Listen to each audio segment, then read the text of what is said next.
ٹیلی phone کی گھنٹی بجتے ہی عمران نے ہاتھ بڑھا کر ریسیور اٹھا لیا۔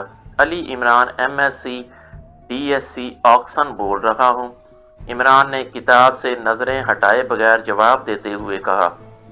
سلطان بول رہا ہوں، دوسری طرف سے سر سلطان کی آواز سنائی دی۔ سلطان فرمایا کرتے ہیں، حکم دیا کرتے ہیں، بولا نہیں کرتے جناب، عمران نے مسکراتے ہوئے کہا۔ چلو اسے فرمانا سمجھ لو یا حکم سمجھ لو، بہرحال میں نے وزارت مذہبی امور سے معلومات حاصل کی ہیں۔ ایسا کوئی مذہبی رہنما یہاں موجود نہیں ہے جس کی عالمی شہرت ہو اور جس کی ہلاکت کے لیے کوئی بین الاقوامی تنظیم کام کرے۔ سر سلطان نے جواب دیا، ٹھیک ہے، اب کیا کیا جا سکتا ہے؟ بہرحال سپر فیاض کا محکمہ سب بڑے بڑے مذہبی رہنماؤں کی نگرانی کرائے گا، اگر کوئی گڑبڑ ہوئی بھی صحیح تو اطلاع مل جائے گی۔ عمران نے ایک طویل سانس لیتے ہوئے کہا۔ تم اس سے رابطہ رکھنا، ایسا نہ ہو کہ کوئی بڑا نقصان ہو جائے، سر سلطان نے کہا۔ ٹھیک ہے، کوشش کروں گا کہ اس سے رابطہ بحال رہے، لیکن وہ آج کل فیاض کی بجائے کنجوس بن گیا ہے، بلکہ سپر کنجوس، اس لیے رابطوں میں کمی آ جاتی ہے، عمران نے جواب دیا۔ تو دوسری طرف سے سر سلطان بے اختیار ہنس پڑے اور پھر کوئی جواب دیے بغیر رابطہ ختم ہو گیا تو عمران نے ریسیور رکھ دیا۔ سلیمان اس دوران مارکیٹ سے واپس آ چکا تھا اور وہ کچن میں موجود تھا۔ سلیمان، جناب آغا سلیمان پاشا صاحب، عمران نے ریسیور رکھ کر اونچی آواز میں کہا، میں لنچ کی تیاری کر رہا ہوں، اس لیے فارغ نہیں ہوں۔ کچن سے سلیمان کی آواز سنائی دی، لنچ تو ہوتا رہے گا، فی الحال برنچ ہی سپلائی کر دو، عمران نے اونچی آواز میں جواب دیتے ہوئے کہا۔ ابھی آپ بڑے بھرپور انداز کا ناشتہ کر چکے ہیں، پھر برنچ کا کیا مطلب ہوا؟ اس بار سلیمان نے کمرے میں داخل ہوتے ہوئے جواب دیا۔ اس کے ہاتھ میں بھاپ چھوڑتی ہوئی چائے کی پیالی تھی۔ واہ، اللہ تمہیں اس نیکی کی جزا دے گا، کیونکہ کہتے ہیں کہ بھوکے کو کھلانے پلانے کا بڑا ثواب ہے، عمران نے مسکراتے ہوئے کہا۔ بھوک کی بھی تو کوئی حد ہوتی ہے اور آپ وہ حد کراس کر چکے ہیں، اس لیے آپ کو کھلانے کا تو ثواب نہیں مل سکتا، البتہ پلانے کا ثواب ملنے کا سکوپ ہو سکتا ہے، اس لیے فی الحال چائے پر ہی گزارا کر لیجئے، سلیمان نے کہا اور واپس مڑنے لگا۔ ایک منٹ، میری بات سنو، عمران نے اچانک کہا تو سلیمان تیزی سے مڑ گیا۔ جی صاحب، سلیمان نے اس بار سنجیدہ لہجے میں کہا، کیونکہ عمران نے اس سے بات انتہائی سنجیدہ لہجے میں کی تھی اور وہ عمران کے موڈ کو بہت اچھی طرح سمجھتا تھا۔ تم مذہبی آدمی ہو، کیا تم بتا سکتے ہو کہ پاکیشیا میں کون سا مذہبی رہنما ایسا ہو سکتا ہے کہ جسے کوئی بین الاقوامی تنظیم ہلاک کرنے کی کوشش کرے؟ عمران نے سنجیدہ لہجے میں کہا تو سلیمان کے چہرے پر حیرت کے تاثرات ابھر آئے۔ آپ نے مجھے مذہبی کس حوالے سے کہا ہے؟ سلیمان نے بھی انتہائی سنجیدہ لہجے میں کہا، اس لیے کہ تم مذہبی جلسوں میں باقاعدہ جاتے رہتے ہو، عمران نے مسکراتے ہوئے کہا۔ وہاں چونکہ دین کی باتیں بتائی جاتی ہیں اور یہاں اس فلیٹ میں تو مجھے دین کی باتیں سنانے والا کوئی نہیں ہے، اس لیے مجبوراً مجھے وہاں جانا پڑتا ہے، لیکن اس سے مجھے یہ کیسے معلوم ہو سکتا ہے کہ کوئی مذہبی رہنما ایسا ہو سکتا ہے؟ سلیمان نے عمران کا لہجہ نرم پڑتے دیکھ کر دوبارہ مذاق پر اترتے ہوئے کہا، تمہارا مطلب ہے کہ یہاں فلیٹ میں باقاعدہ کوئی دینی مدرسہ کھولا جائے تاکہ تم اس میں بیٹھ کر سبق پڑھ سکو؟ عمران نے منہ بناتے ہوئے کہا، میں ماحول کی بات کر رہا ہوں، مدرسے کی نہیں۔ آپ سائنس کی موٹی موٹی کتابیں اور رسالے پڑھتے رہتے ہیں، حالانکہ پوری دنیا میں دینی کتب شائع ہوتی ہیں، لیکن آپ نے آج تک ایک کتاب بھی نہیں پڑھی، پھر گھروں میں بھی بزرگ دین کی باتیں کرتے رہتے ہیں، چھوٹوں کو سمجھاتے رہتے ہیں، لیکن آپ سے تو اتنا بھی نہیں ہوتا۔ سلیمان نے جواب دیا، اوہ تو اب میں تمہارا بزرگ بن چکا ہوں، کیوں؟ عمران نے غصے سے آنکھیں پھاڑتے ہوئے کہا، چلے آپ نہیں مانتے تو نہ سکی، ورنہ میں زندگی میں پہلی بار آپ کو خوش کرنے کے لیے غلط بیانی کر رہا تھا۔ سلیمان نے جواب دیا تو عمران بے اختیار چونک پڑا۔ کیا مطلب؟ عمران نے چونک کر حیرت بھرے لہجے میں کہا، آپ نے ایک بار خود ہی بتایا تھا کہ بزرگ کا ایک مطلب معزز، شریف اور صاحب شان و شوکت بھی ہوتا ہے، اسی کی بات کر رہا ہوں، سلیمان نے جواب دیا تو عمران بے اختیار کھلکھلا کر ہنس پڑا۔ ابھی تو تم کہہ رہے تھے کہ تمہیں باتیں نہیں بتائی جاتی۔ بہرحال تمہیں معلوم نہیں ہے تو ٹھیک ہے، جا کر برنچ تیار کر کے لے آؤ، کچھ تو کرو۔ عمران نے کہا، یہ برنچ کا لفظ آپ نے کہاں سے سیکھ لیا ہے جو بار بار دہرا رہے ہیں؟ سلیمان نے حیرت بھرے لہجے میں کہا، شاید اسے اس لفظ کی سمجھ نہ آئی تھی، تو اب یہاں کوکنگ کا بھی سکول کھولنا پڑے گا۔ ناشتے کو بریک فاسٹ کہتے ہیں اور دوپہر کے کھانے کو لنچ۔ اس طرح برنچ کا مطلب ہوا ناشتہ اور لنچ کے درمیان کا کھانا۔ عمران نے مسکراتے ہوئے جواب دیا، ناشتہ میں ہوتا ہے توست اور لنچ میں آج پک رہی ہے مونگ کی دال، تو برنچ کا مطلب ہوا کہ مونگ کی دال میں توست ڈال کر آپ کو پیش کیا جائے۔ سلیمان نے منہ بناتے ہوئے کہا، ارے پھر وہی مونگ کی دال؟ 4 گھنٹے شاپنگ کر کے آئے ہو اور کیا لے کر آئے ہو؟ مونگ کی دال؟ عمران نے غصیلے لہجے میں کہا، مسئلہ یہ ہے کہ اپنے لیے مجھے علیحدہ شاپنگ کرنی پڑتی ہے اور آپ کے لیے علیحدہ۔ اپنے لیے تو میں چکن، بیف اور مٹن لے کر آیا ہوں اور آپ کے لیے مونگ کی دال، کیونکہ آپ بریک فاسٹ اور لنچ کے درمیان برنچ بھی مانگتے ہیں۔ اس طرح آپ کا نظام ہضم خراب ہو جاتا ہے اور مونگ کی دال پرہیزی کھانے میں شمار ہوتی ہے، سلیمان نے کہا اور تیزی سے دروازے کی طرف واپس مڑ گیا۔ ہوں، اپنے لیے چکن، مٹن، بیف اور میرے لیے مونگ کی دال، میں دیکھتا ہوں کہ کیسے کرتے ہو تم یہ لنچ، عمران نے غصیلے لہجے میں بڑبڑاتے ہوئے کہا، اور اس کے ساتھ ہی اس نے ریسیور اٹھایا اور تیزی سے نمبر پریس کرنے شروع کر دیے۔ جولیا بول رہی ہوں۔ رابطہ قائم ہوتے ہی دوسری طرف سے جولیا کی آواز سنائی دی، کمال ہے، حیرت ہے، تم شاید دنیا کی واحد خاتون ہو کہ جو کچھ لیتی ہو اس کا اعتراف فوراً کر لیتی ہو، ورنہ خواتین کے بارے میں تو مشہور ہے کہ ساری عمر لینے کے باوجود لینے کا اعتراف نہیں کرتی، بس ہر وقت یہی شکوہ رہتا ہے کہ میری تو قسمت ہی پھوٹ گئی، یہاں رہ کر کچھ بھی نہیں ملا۔ عمران کی زبان چل پڑی تھی، ظاہر ہے اس نے جولیا کے نام کو استعمال کرتے ہوئے یہ باتیں کی تھیں۔ تم سے تو واقعی میں نے کچھ نہیں لیا اور تم کسی کو دے بھی کیا سکتے ہو، جولیا کی آواز سنائی دی، کمال ہے، حیرت ہے، دل جیسی چیز لے کر بھی کہہ رہی ہو کہ کچھ نہیں لیا، مطلب ہے کہ میری پہلی ریڈنگ غلط تھی کہ تم لینے کا اعتراف کر لیتی ہو، عمران نے منہ بناتے ہوئے کہا۔ ہوں، دل؟ تمہارے پاس دل ہے کہاں؟ تمہارے سینے میں تو پتھر رکھا ہوا ہے، بلکہ پتھر بھی نہیں، خاردار چٹان کہو، جولیا نے جواب دیتے ہوئے کہا۔ ایک ہی بات ہے، پتھر بھی ٹوٹ جاتا ہے اور دل بھی ٹوٹ جاتا ہے۔ وہ کیا گانا ہے کہ جب دل ہی ٹوٹ گیا، اس کا مطلب ہے کہ پتھر ٹوٹ گیا۔ کیوں؟ عمران بھلا کہاں آسانی سے پیچھے ہٹنے والا تھا۔ چلو تم نے یہ بات خود مان لی کہ تمہارے سینے میں دل نہیں پتھر ہے، بہرحال بتاؤ کیوں فون کیا ہے؟ جولیا نے کہا، بس پتھر چاہ رہا تھا اس لیے فون کر دیا، عمران نے مسکراتے ہوئے کہا۔ کیا مطلب پتھر چاہ رہا تھا؟ یہ کیا بات ہوئی؟ جولیا کے لہجے میں حیرت تھی۔ مطلب ہے دل چاہ رہا تھا، عمران نے وضاحت کرتے ہوئے کہا۔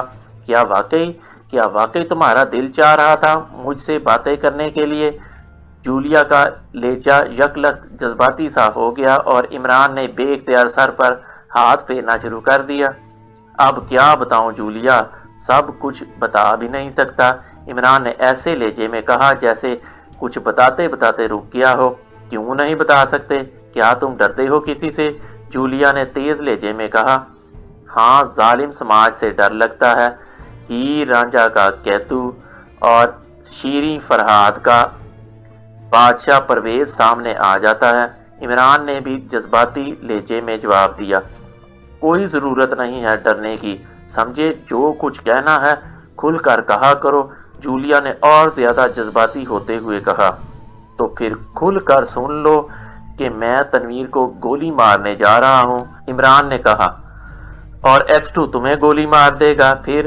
جولیا نے تیز لہجے میں کہا۔ تو کیا ہوا؟ اس کا راستہ تو یکسر صاف ہو جائے گا، عمران نے کہا۔ کیا کہہ رہے ہو؟ کیا مطلب؟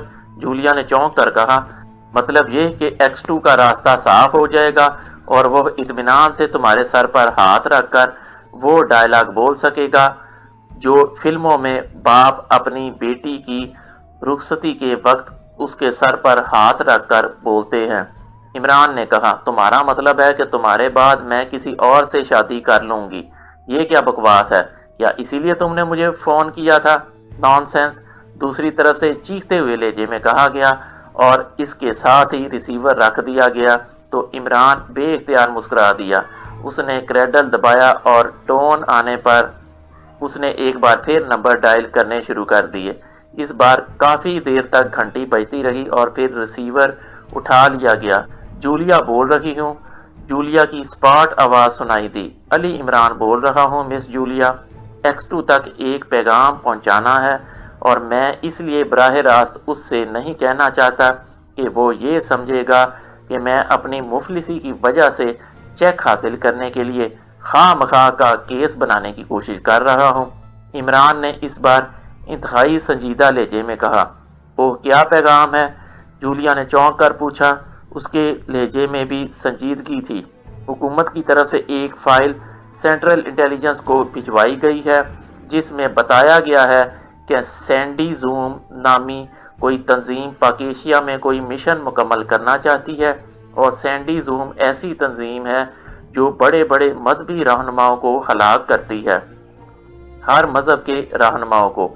سپر فیاض میرے پاس مشورے کے لیے آیا تھا، لیکن میں نے اسے کہہ دیا کہ وہ بڑے مذہبی رہنماؤں کی لسٹ تیار کرا کر ان کی خفیہ نگرانی کرائے۔ اس طرح پتہ چل جائے گا کہ یہ لوگ کسے ہلاک کرنا چاہتے ہیں، ورنہ یہاں تو سینکڑوں مذہبی رہنما ہوں گے۔ لیکن تم چیف کو پیغام دے دو تاکہ وہ سیکرٹ سروس کو استعمال کر کے اس تنظیم کا راستہ روک سکے، عمران نے کہا۔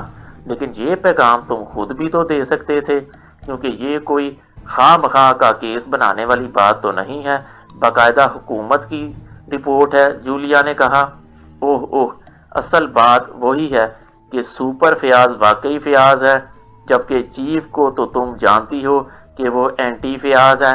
میرے بتانے پر وہ فوراً کیس اپنے ہاتھ میں لے لے گا اور پھر مجھے سپر فیاض کی فیاضی سے مستفید ہونے کا موقع بھی نہیں ملے گا، عمران نے جواب دیا۔ لیکن میرے بتانے سے بھی تو وہ کیس اپنے ہاتھ میں لے سکتا ہے پھر؟ جولیا باقاعدہ جرح پر اتر آئی تھی۔ ظاہر ہے اس کے حلق سے یہ بات نہ اتر رہی تھی کہ عمران خود بتانے کی بجائے اس کے ذریعے کیوں پیغام پہنچانا چاہتا ہے۔ وہ عمران کی رگ رگ سے واقف تھی، اس لیے وہ اصل بات جاننا چاہتی تھی۔ پھر میں انکار کر سکتا ہوں کیونکہ میں تمہارے چیف کا باندھا ہوا تو نہیں ہوں، اور سپر فیاض بہرحال اتنا تو فیاض ہے کہ وہ سیکرٹ سروس سے پہلے کارنامہ سار انجام دینے پر مجھے خوش کر سکے، عمران نے کہا۔ اوہ، تو یہ بات ہے، تو تم اس لیے یہ ساری چکر بازی کر رہے ہو۔ ٹھیک ہے، میں چیف سے بات کرتی ہوں، اور اگر چیف نے یہ کیس لے لیا تو پھر میں دیکھوں گی کہ تم کس طرح چیف کو انکار کرتے ہو۔ میں تمہیں اپنے ہاتھوں سے گولی مار دوں گی، جولیا نے غصیلے لہجے میں کہا، اور میں مرنے کے لیے ہر وقت تیار ہوں، عمران نے بڑے جذباتی سے لہجے میں کہا۔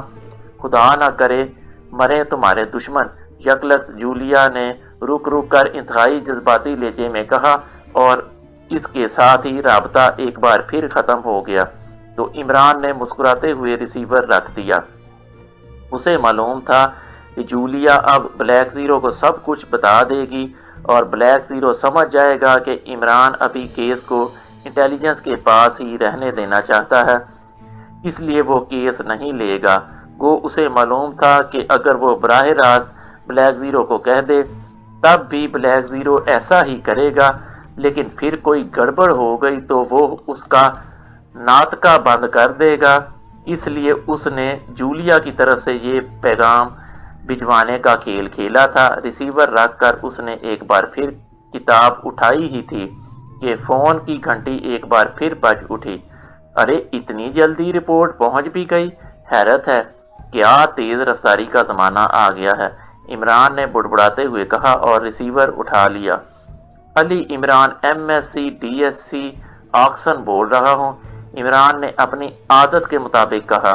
سلطان بول رہا ہوں عمران بیٹے، گو مجھے وزارت مذہبی امور سے جو رپورٹ ملی تھی میں نے تمہیں بتا دی تھی، لیکن مجھے یہ تجسس تھا کہ کوئی بین الاقوامی تنظیم اگر آ رہی ہے تو کون اس کا ٹارگٹ ہو سکتا ہے، اور پھر میں نے مختلف وزارتوں سے معلومات حاصل کی تو ایک بات سامنے آئی ہے کہ پاک ایشیا کے مشہور مذہبی رہنما اور قانونی سکالر علامہ شہاب اپنے چند ساتھیوں کے ساتھ پاک ایشیا کے قوانین کو اسلام کے مطابق بنانے کے لیے کام کر رہے ہیں تاکہ پاک ایشیا کے تمام قوانین کو اس انداز میں اسلامی بنایا جا سکے کہ وہ موجودہ دور کے تقاضوں پر بھی پورے اتر سکیں اور اسلامی روح بھی اس میں شامل رہے۔ خاص طور پر معاشی نظام کے سلسلے میں کام کر رہے ہیں، اس لیے میں نے تمہیں کال کیا ہے کہ کہیں یہ سینڈی زوم علامہ شہاب کے خلاف کام کرنے تو نہیں آ رہے؟ سر سلطان نے تیز تیز لہجے میں کہا، اوہ ایسا ہو سکتا ہے، اور یہ واقعی بے حد اہم معاملہ ہے۔ خاص طور پر معاشی نظام کی بات سمجھ میں آتی ہے کیونکہ پوری دنیا سودی نظام پر کام کر رہی ہے اور پوری دنیا یہی سمجھتی ہے کہ معاشی نظام سود کے بغیر چل ہی نہیں سکتا، جبکہ اسلام سود کو حرام قرار دیتا ہے۔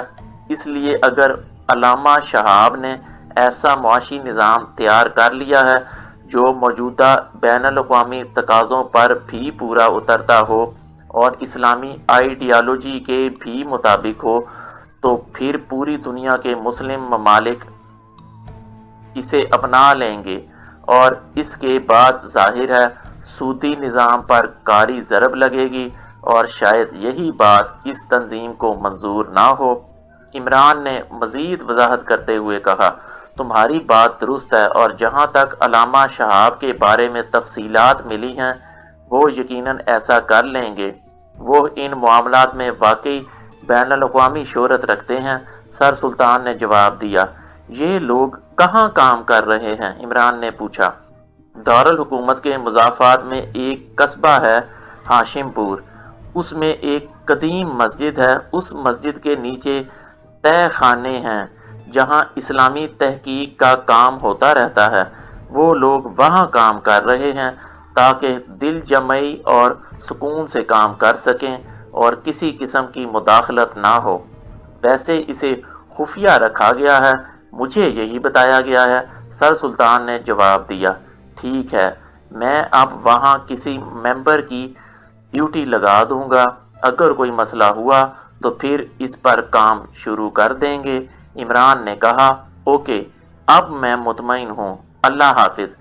دوسری طرف سے اطمینان بھرے لہجے میں کہا گیا اور اس کے ساتھ ہی رابطہ ختم ہو گیا تو عمران نے ایک طویل سانس لیتے ہوئے ریسیور رکھ دیا۔ ٹیلی فون کی گھنٹی بجتے ہی سپر فیاض نے ہاتھ بڑھا کر ریسیور اٹھا لیا۔ وہ اس وقت اپنے آفس میں موجود تھا۔ فیاض بول رہا ہوں، superintendent central intelligence bureau. Fayaz نے ریسیور اٹھاتے ہی بڑے رعبدار لہجے میں کہا۔ عبد الرحمن بول رہا ہوں۔